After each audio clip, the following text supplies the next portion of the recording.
ijambo tugiye kubona uyu munsi ni ijambo rivuga ngo genda uko inkomezi zawe zingana. Haleluya. Genda uko inkomezi zawe zingana. Va avec la force que tu as. Yesu ashimwe. Kenshi mu rugendo rwacu nk'abakristo hari igihe tugera ahantu tukumva umenga turiko turatakara. Hari igihe tugera ahantu tugahura n'ibyo tubona umenga bigomba kudusumvya inkomezi. Rimwe na rimwe tukumva twonyegera, ahandi tukumva umenga turacitse intege. Ariko tugiye kwigira ku mugabo yitwa Gideon, turabe ingene uwo mugabo yari yarahamagawe n'Imana n'ingene yifashe. Haleluya. Turaza gusoma mu gitabo c'abacamanza. Turasoma Bibiliya. Haleluya. Abacamanza igice ca 6.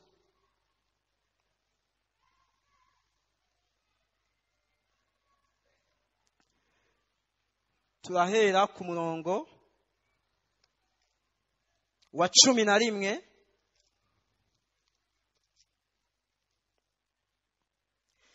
Abacamanza igice ca 11, igice ca 6, duhere ku murongo wa 11 dushikane ku murongo wa 14. Bukeye umumarayika w'Uhoraho araza yicara munsi y'igiti c'umweroni cari muri Ofura, cari ica Yowasi umwa Biyezeri. Kandi umuhungu wiwe Gideyoni yari karakubitira ingano mu bwato baganiramo umuvinyu bwimbwe mu kuzimu kugira ngo azinyegeze Abamediyani. Nuko uwo mumarayika w'Uhoraho aramwiyereka, aramubona ati Uhoraho ari kumwe nawe, ewe wa muhizi w'inkomezi. Gideyoni aramwishura ati mugenzi, namba Uhoraho ari kumwe natwe, ni igiki gituma ivyo vyose bitubako? Kandi vya bitangaza vyiwe vyose basogokuruza batubarira bavuga ati Uhoraho niwe yadukuye muri Egiputa biri hehe? Ariko noneho Uhoraho yaradutaye, yadutanze mu maboko y'Abamediyani. Uhoraho aramwitegereza, aramubwira ati genda uko izo nkomezi zawe zingana, ukiza Abisirayeli, ubakure mu maboko y'Abamediyani. Ni jewe ubwanje ngutumye. Haleluya. Yesu ashimwe. Iyi nkuru ni inkuru ikomeye cyane. Mw'iyi nkuru turabona umugabo yitwa Gideyoni nk'uko mwavyumvise. Gideyoni yari yarahamagawe. Bene data, twahamagariwe kuba muri Kristo Yesu. Si ivyo gusa, ariko hari ibindi bintu bitandukanye Imana ikiraduhamagaramwo. Haleluya. Rero uyu mugabo Gideyoni yari yarahamagawe, ariko naho yari yarahamagawe hari ivyo tumubona ko nk'inkomezi. Naho yari yarahamagawe hari ivyo tumubona ko nk'intege nke yari afite. Rero nahaco kwigira ku nkomezi twabona ko uyu mugabo ni umwe mu bantu bibiri shingira intahe yuko babaye abahizi mu kwizera. Haleluya. Yesu ashimwe. Mbega ni igiki cari kuri we? Turabona Imana imubwira ati genda uko inkomezi zawe zingana. Ikindyohera nuko Gideyoni atavuze ati sinjayo, ariko Gideyoni yaratonze urugamba. Haleluya. Iki ni igihe cyo gutonda urugamba. Iki si igihe cyo kurira. Akica Imana igomba, nuko Imana igomba kugenda ugahagarara, Imana igakora ibikomeye, icubahiro kikaba icayo. Haleluya. Yesu ashimwe. Amen. Rero turabona aha ku murongo wa 10, ku murongo wa 12, nuko uwo mumarayika aramwiyereka, aramubarira ati, uhoraho ari kumwe nawe, ewe wa muhizi w'inkomezi. 13, Gideyoni aramwishyura ati, mugezi, namba uhoraho ari kumwe natwe, niki gituma ibyo byose bitubako? Kandi bya bitangaza byiwe byose basogokuru batubarira bavuga bati, uhoraho niwe yadukuye muri Egiputa, biri hehe?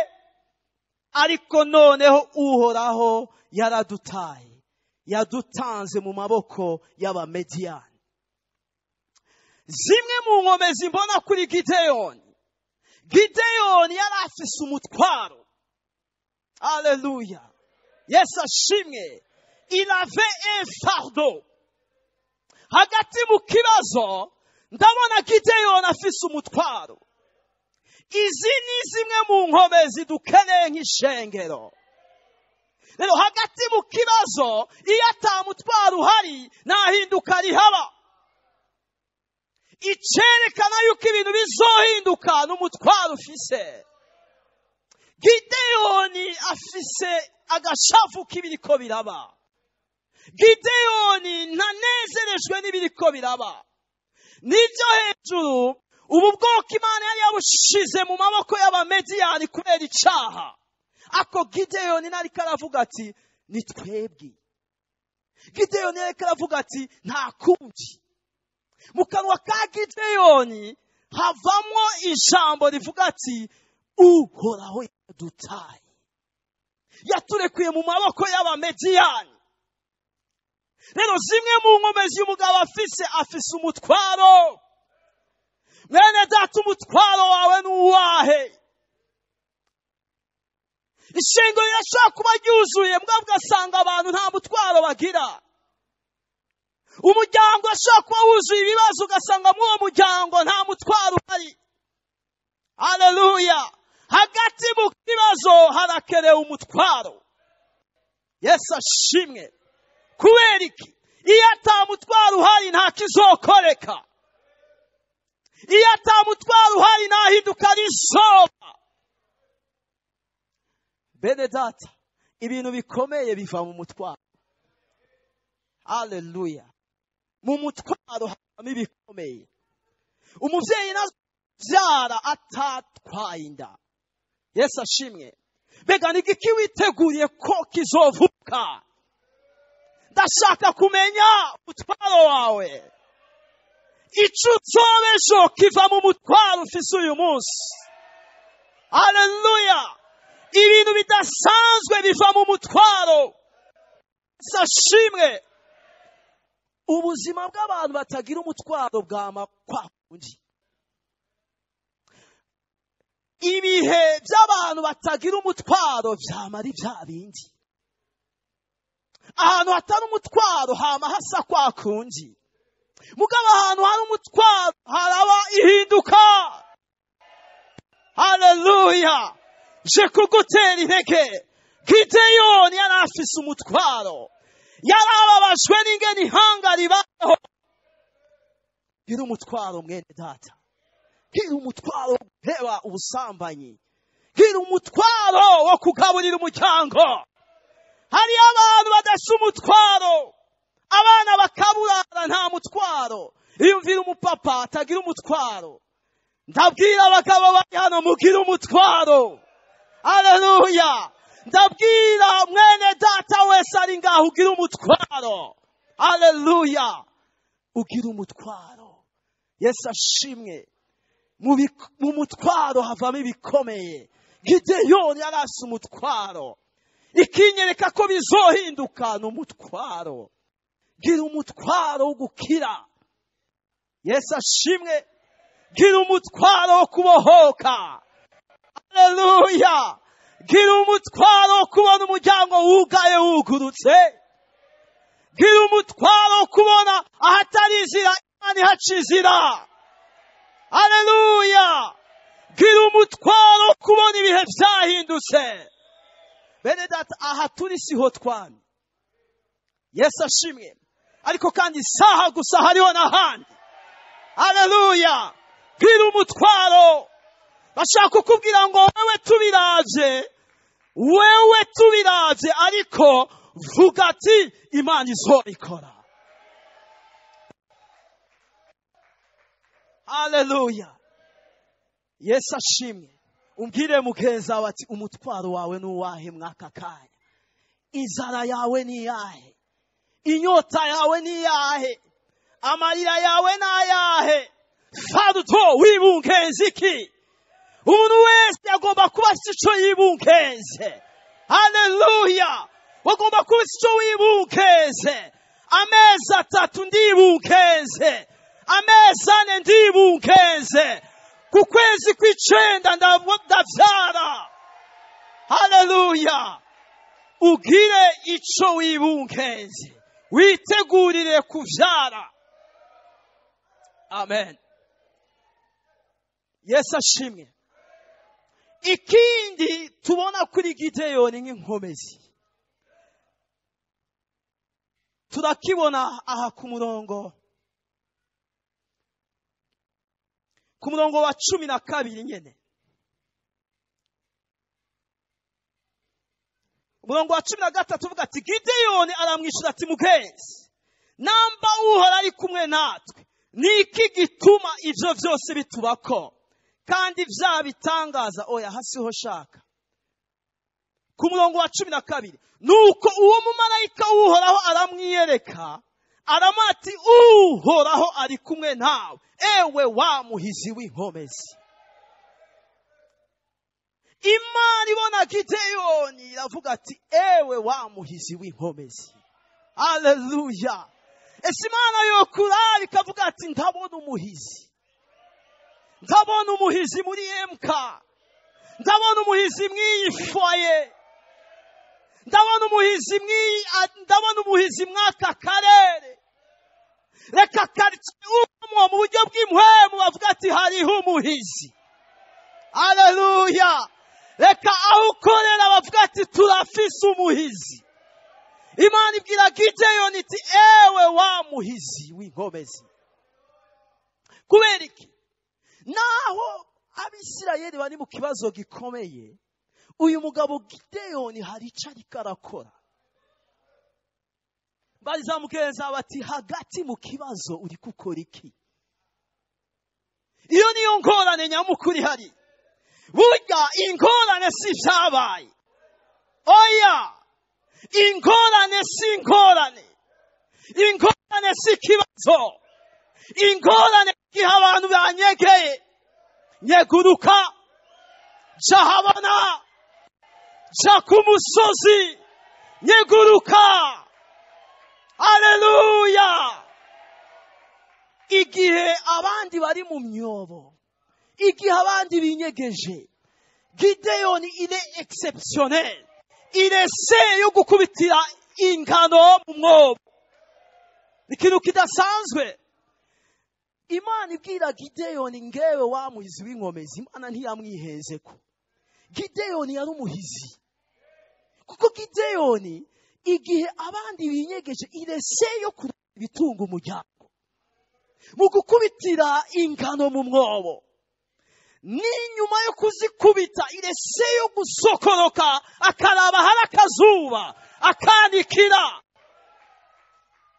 Yesu ashimwe. Rero uyu ni wo mutima Imana ikeneye. Imana nikeneye abantu banyegera. Imana ikeneye abantu baja habona hagati mu kibazo. Imana ikabona ko hari ico uri kurakora. Nigiki uriko urakora? Ikintu uriko urakora nico Imana ikorerako igakora ibikomeye. Mw'ishaka rito Gideyoni afise ryo kutunga umuryango, ryo gukubitwa utwo tugano no kutwanikira kugira ngo bafungure, Imana irabonamwo umuhamagaro wo gukiza ihanga ryose. Haleluya. imana irabonamo umuntu ashobora gukorana nayo akarokora ihanga ryose. Haleluya. Yesu ashimwe. Bene data, zana ibyapfuye ahabona. Haleluya. Je kugutera intege. Hari ibintu byapfuye bizana ahabona. Yesu ashimwe.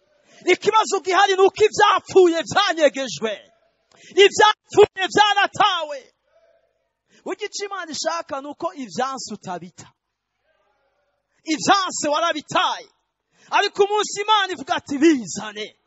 Haleluya. Ibidashoboka warahevye, mugabo Imana ivuga ati zana. Haleluya. Zana. Zana iyo myaka yawe uvuga ko yarenganye, ndakwereka ico nikorera. Zana iyo myaka yawe.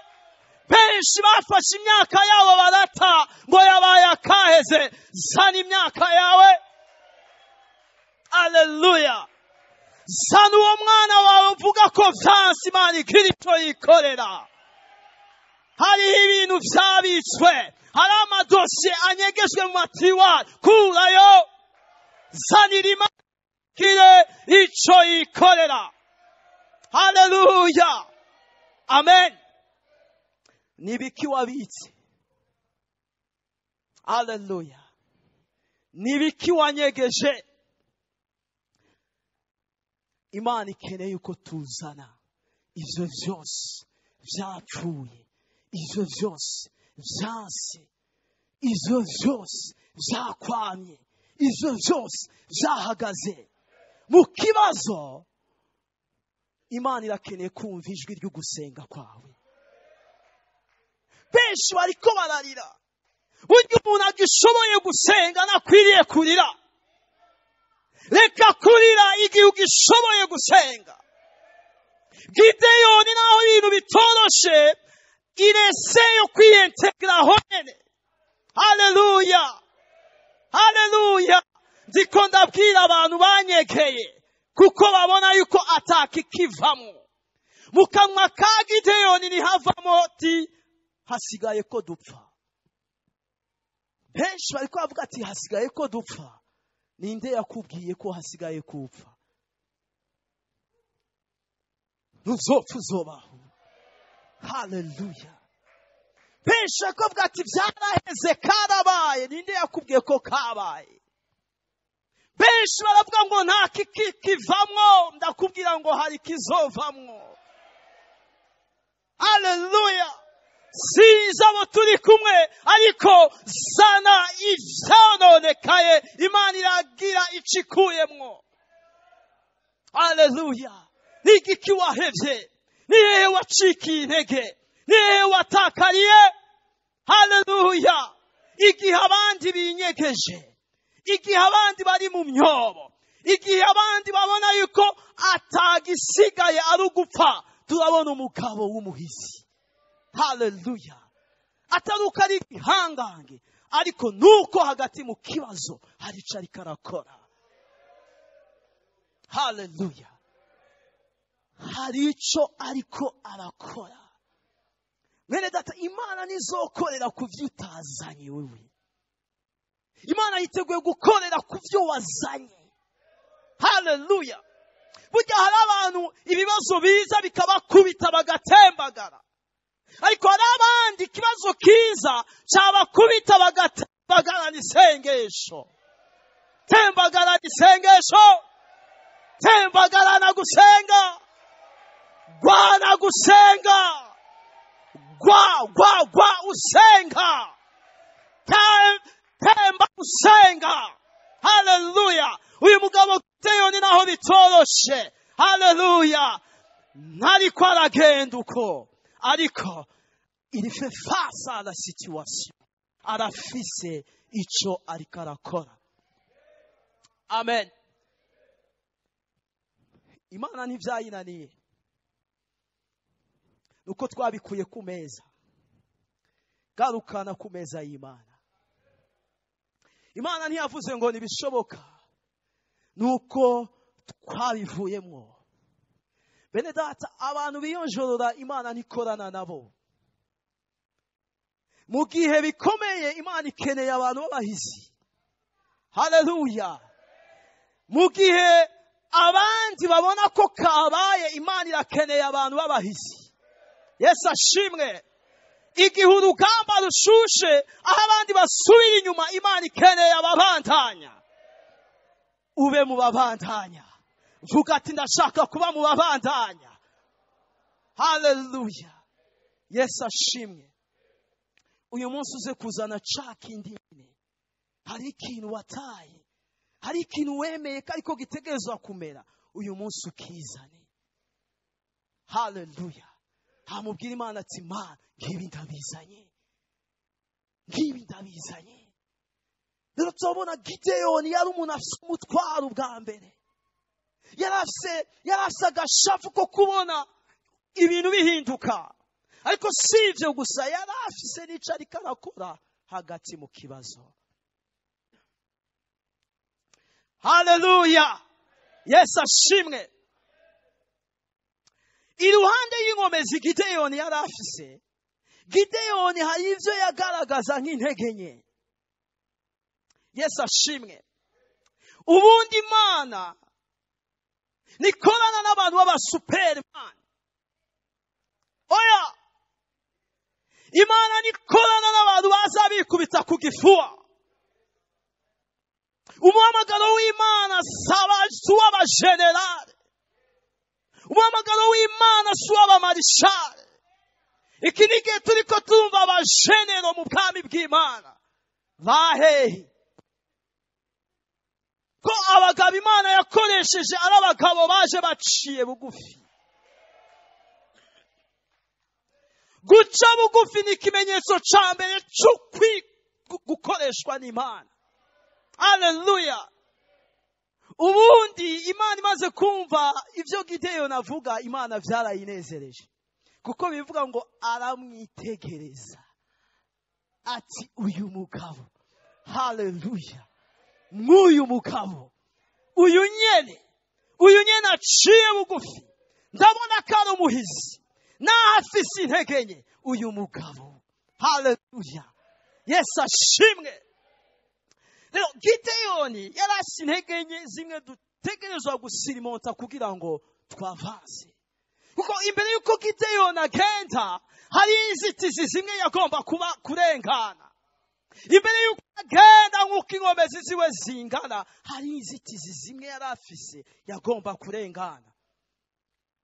aha turabona ku murongo wa 10,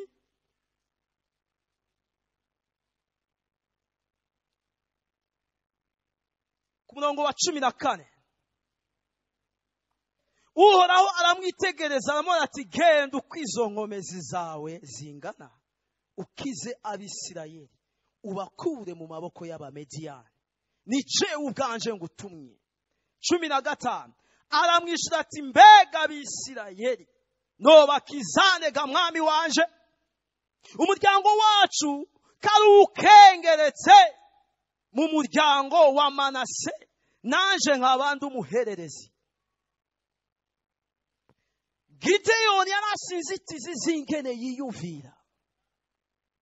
Haleluya. mwene data, kugira ngo wavanse utsinde Imana igukoreshe, ugomba kurengana inzitizi zishobora kuboneka mu byo wiyumvira. Gideyoni inzitizi ya mbere afise ni yaho yamuka. aho abantu bamuka harakunda kuguma habakwega. akagozi kaho wamuka ugace. Haleluya. ugace katakamba. Haleluya. igihe aho ukomoka mu muryango wawe kumbure ari umuryango w'amikoro make n'uburyo buke, ntibisigura yuko ubuzima bwawe ari ubw'ubuzima bwo hasi. ubundi aho wavukiye batewe iteka ryo kubyara umuntu nkawe. Haleluya. n'iteka bagiriwe. ariko wewe nje kukubwira ko ufise irindi zina. Haleluya. nturi wa wundi akomoka mu muryango wo hasi, ariko ndakubwira kuri wa wundi yavutse ubwa kabiri. Haleluya. Uri wa wundi Imana ivuga ati naho nzoguheba, naho nzoguta. Haleluya. Uri wa wundi yitirirwa Imana. Yesu ashimwe. Gideon avuga ati umuryango wacu ni uwo hasi mu nzu y'Abamanase. Manase yari umwuzukuru wa Yakobo. Rero Gideon yavuga ati ndi uwo mu nzu y'Abamanase, kuko ngo Gideon ni umwuzukuruza wa Yakobo. Ngo ugiye kuraba inzu z'aba Yakobo zo hejuru, Gideon ni uwo hasi cyane. Nukuvuga ngo kuri we umuhamagaro ahamagawe uramurengeye, ariko umuhamagaro Imana iraguhamagara nukurengeye, nukurengeye. Haleluya. Rero iki ni igihome gikomeye dutegerezwa gusenyura uyu munsi, aho abantu byanka ko batambukira muri binini, abantu bikanga ko batambukira mu byagutse, abantu bikanga ko bagera kure, abantu bikanga ko bakora ibyo abandi batakoze, kandi ako karyo bagafise ari Imana igatanga. Akaryo ko kugera kure si umuryango ugatanga, ni Imana igatanga. Haleluya. Akaryo ko kuba muri binini niba kwe n'ubuntu Imana itanga. Yesu ashimwe. Rero nugira ibyiyumviro bimatanye naho wavuye, ugira ibyiyumviro by'ubwami bw'Imana. Haleluya. Yesu ashimwe. Bene data, ndabona abantu badasanzwe mu myaka iri imbere turi kumwe, abantu badasanzwe mu nzego. Haleluya. Abantu badasanzwe ku isi yose, abantu badasanzwe mu bwami bw'Imana, abantu badasanzwe hirya no hino. Uwo mwicaranye ntasanzwe. Icyo asabwa guca akagozi. Haleluya. Wewe usabwa gukura amaso aho wamuka. Aho wamuka nimba barya rimwe ku munsi, bitegurire kurya kabiri. Haleluya. Aho wamuka nimba gabutura wakaronka uhangayitse, witegure kugirirwa ubuntu n'Imana. Yesu ashimwe. Haleluya. Si ibyo gusa, uyu mugabo Gideon aravuga ati mu nzu iwacu ndumuhererezi, ndumuhererezi. Mu yandi majambo, uyu mugabo yari afite inzitizi yo kwisuzugura, kutigirira icizere. Haleluya. Mwene data, nta kure Imana itogushikana, nta kure Imana itokugeza. Ntiwisuzugure. Haleluya. Reka kwisuzugura. Kweki wisuzugura. Yesu ashimwe. Hari ikintu kiri muri wewe, hari ikintu kiri muri wewe. Iyo uvyutse uvuga ati ko navutse ubwa kabiri, hari ikintu kiri muri jewe. Haleluya. Ko navutse ubwa kabiri, naho atavyo ndabona, amateka yanje si yayandi. Haleluya. Yesu ashimwe. Amen. Uri umuhererezi mu muryango iwanyu, mugabo nturi muto. Yesu ashimwe. Haleluya. Nturi muto. Ibyo abandi batashitseko wobishikako, ibyo abandi batakoze wobikora. Haleluya. Abandi bakabohwa nuko imiryango yabo bobo bashira mu vyiyumviro yuko itazwi. Ninde yakubwiye ko umuryango wawe utazwi? Mbega umuryango umenyekana gute? Ninde ava mu muryango ngaho utazwi? Person. Aduzi ikiganza, adusigura ingene umuryango wiwe utazwi. None uwo muryango uba mu kirere, ntubaho abantu baca.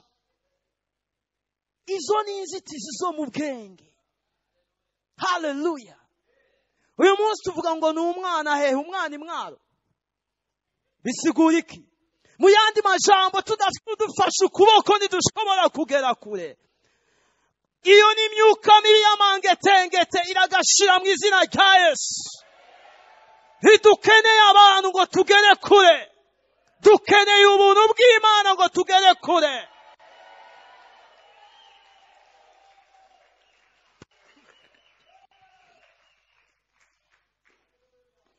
Aho umuryango wawe uraba gutya mbega ninde nta muntu ufise turafise Imana. Nturi muto kuko ufise Imana. Abantu bato n'abadafise Imana. Nturi muto kuko Imana yuguruye ntawugara. Igitondo kimwe Imana niyugurura uze wijire. Ntuzuvuge ngo ntawunyinjiza. Ni Imana ikwinjiza. Bamwe kugera naho imiryango yuguruye mugabo bakira bati mpeni ndanyinjiza. Injira. Entre. Haleluya. Injira. Twazubaye mu guhiga umuntu. Reka guhiga umuntu. Iyo uhize umuntu ntawubona. Ariko iyo uri kuraraba Imana. Haleluya. Iyo uri kuraraba Imana. Winjira mu miryango ikomeye. Winjira mu miryango minini. Imiryango batinjiramwo urayinjiramwo. Kuko yinjizwemwo n'umugabo akomeye. Umwami w'abami. Rero turengane inzitizi zaho twamuka. Aho wamuka batewe iteka ryo kukugira. Haleluya. Turengane inzitizi zitubwira ngo turi bato. Bene data, impwemu ivuga kuri muto ugomba kuyigwanya wivuye inyuma. Iyi ni impwemu ikomeye cyane. Ugomba kuyigwanya wihanikiye. Ugomba gutira inkoho ukayirasa. Kandi ukirasira ko wayirashe. Kwisuzugura ni bibi cyane. Hariga umuntu aca mu bibazo agasigara yumva umenga n'uwo hasi. Burya ibibazo ntibikaguha izina. Burokira gato ibibazo ubiha izina. Iyo ibibazo biguhaye izina ubugowe. Ucuba hasi. Ntiwemere kuba hasi uhashizwe n'ikibazo. Ndashima Imana ko Yesu yangiriye neza. Yesu akanyiza. Haleluya. Hari igihe muri we wumva kuri muto. N'inyoni yaririmba ukumva umenga irikiririmba wowe.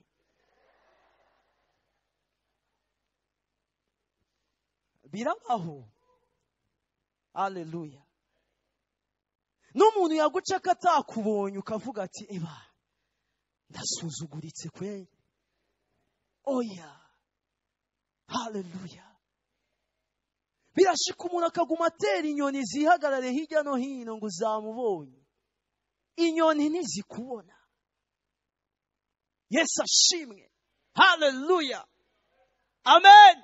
Nturi muto kuko ufise Imana. Yesu ashimwe. Ntiwusuzugure, ntiwemere kuba hasi. Haguruka uvuge ngo Imana igomba konja niyo ndiko ndaja. Imana igomba kongera nzogerayo. Ibyo Imana igomba konkora nzobikora. Haleluya. Yesu ashimwe. Kandi wemere gukora bito. Bito Imana irabikuza. Iyo abantu bisuzugura ntaco baba bagiha amaboko. Uyu munsi turi mu runganwe rw'amajambere gusa. Aho umuntu usanga ase telefone ibihumbi 500. Ivyo abona agashaka kuba ari vy'abamwo. Ubundi amatelefone bagomba kuyatwaka abantu bamwe. Yesu ashimwe. Igihe kimwe ndarira Imana ndasubira Imana gushika Imana igitondo kimwe yanyuguriye amaso itangura kunyigishiriza ku bataxi vero. Irambwira ati wabonye uriya mu taxi vero agiye gukora. Ndambaza ati none muhemuye rugomba kunyereka iki? None we ntufise diplome shiraho akazi. None nkoresha ikinga. wewe shiraho akazi. Erega akazi nagashizeho byanka byakunda naragashizeho. Haleluya. Naragashizeho. Jewe nize kutanda zirengarenga babizi. Ndashiraho akazi diplome ndagenda ndanyegeza. Ndabwiye umugore ati ngiye muri regimiere. Umugore tugwanira ku muryango ngo numva aha tumugenda wambaye ipantaro ndamubwira ati reka. Haleluya. Yesu ashimwe. Haleluya. Uyu munsi bamwe baricaye bakavuga ati turi bato nta muntu ashobora kudufasha, ariko reka mpwemu yera aguhe iciyumviro, reka mpwemu yera aguhe ide, reka mpwemu yera kurongore. Haleluya. Yesu ashimwe. Niga gucuruza imboga abantu b'Imana, lisansiye muzima. Haleluya. Niga gucuruza intore, niga gucuruza itomati, aho ndabantu bakaca bakavunira hagati mu ryinyo, nanje ati ibi ni Imana yabimpariye. Haleluya. Yesu ashimwe. Sinzibagira igihe pastori yantumye ko ari umuntu yari yaje kumurondera, urumva nari nkenewe. Pastor antuma ko nibereye mu iyo teni, ibutura yacafuye ndiko ndihigira imboga hirya no hino nja guha abantu. Ndavuga ati none kambwiye ati nyaruka, ndanyaruka. Ndavuga ati ndanyaruka, ndamusanga ari inyuma nambaye ibutura na umoja. Sinzi ukuntu yabibonye, ariko yavuze ati ibi ni vy'Imana iriko iramamagare. Haleluya. Bene data nturi muto, higa iciyumviro kiva ku Mana, higa ico Imana igugombako. Niwemere ivyiyumviro vy'agasuzuguro. Reka kwicara uvuge ngo banaka, wewe uri gukora iki? Amen. Gideyoni yarasize itizi ahava, uyu munsi uca akagozi. Gideyoni yarasize ivyiyumviro vy'uko ari muto, uca akagozi. Umenya ati ndi umwana w'Imana, amfitiye vyinshi mu kiganza canje. Haleluya. Amen. Ndagomba kurangiriza kuri uyu murongo wa 16. Ku murongo wa 16 Imana yamuga ati uhoraho aramubwira ati erega jewe nzoba ndi kumwe nawe, kandi uzotikiza abamediyani nk'uwishe umuntu umwe. Haleluya. Ubundi ico Imana igomba si kuguhamagara wowe ngo ugende aba ari wowe uboneka. Ico Imana igomba si uko mu byo uhura navyo ari wowe uboneka. Ico Imana igomba yuko mu byo dukora, mu byo duhuraho na byo duhura navyo vyose, mu byo turonka vyose, mu bidushikira vyose, ari ihabwa icubahiro. Haleluya. Imana igomba kwihesha icubahiro. Nabwira Gideyoni atereka zobana nawe. Usikibazo icayi. Nice nguhamagaye ndakubona yewe Gideyoni. Hari umutima wawe ngomba gukoresha. Muri wewe ndabona umutima w'ubuhizi. Ndashaka gukorana nawe. Imana igomba gukorana nawe. Imana igomba kugendana nawe. Biciye kuri wewe Imana igomba kwihesha icubahiro. Haleluya. Yesu ashimwe. Ubundi umuntu ni ishusho y'Imana ngaha kwisi, shengero ry'Imana. Ishusho y'Imana ngaha kwisi ni wewe. Imana ishaka ko mu byo ukora, mu byo uhura navyo, Imana iboneka. Kuko ni wewe mu presenta wayo ngaha. Reka kugira ubwoba, reka gutinya. Nico gituma Imana ugiye kuraba mu gice c'indwi c'abacamanza yabwiye Gideyoni ati abo bantu twaye ni benshi. izo ngabo ni nyinshi kurenza urugero. Aba bantu twaye nibatsinda bazikubita kugikiriza, ni twebwe twatsinze.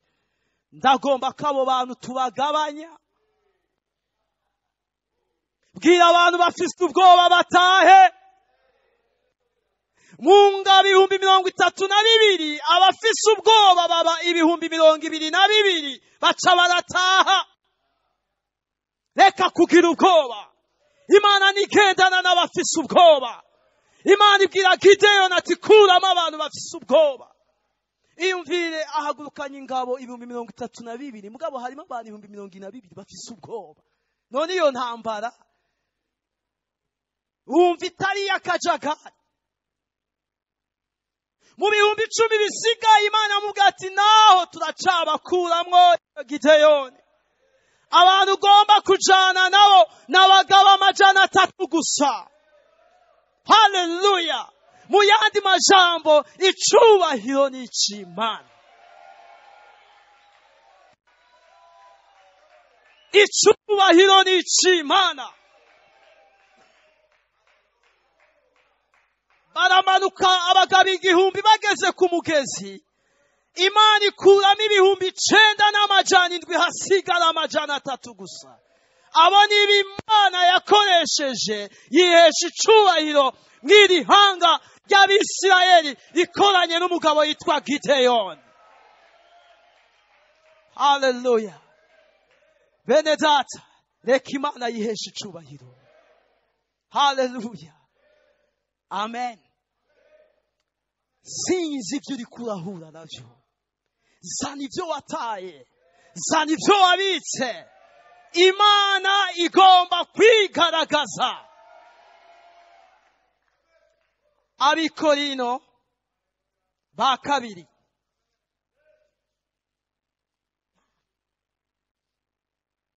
Abikorino ba kabiri umurongo wa nyuma.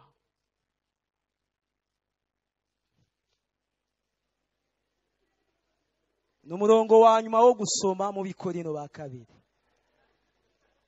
Haleluya.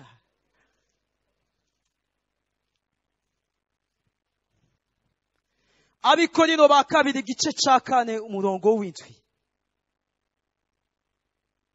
Ijambo ry'Imana avuga ngo ariko dufise ubwo butunzi mu bikoresho vy'ibumba, ngo ubushobozi buhebuje bube ubw'Imana butavuye kuri twebwe. Dusugerezwa impande zose ariko nidushika mu mbombane. Turazazanirwa ariko niducika ivutu. Turahamwa ariko niduhebwa. Dukubitwa hasi ariko ntitugwaho. Haleluya. Ngo dufise ubwo butunzi mu nzavya z'ibumba, ngo ubushobozi buhebuje bubu bw'Imana butavuye kuri wewe. Yesu ashimwe. Abantu Imana ikorana nabo n'abantu batazi ko bakomeye ariko bazi ko bafise Imana ikomeye.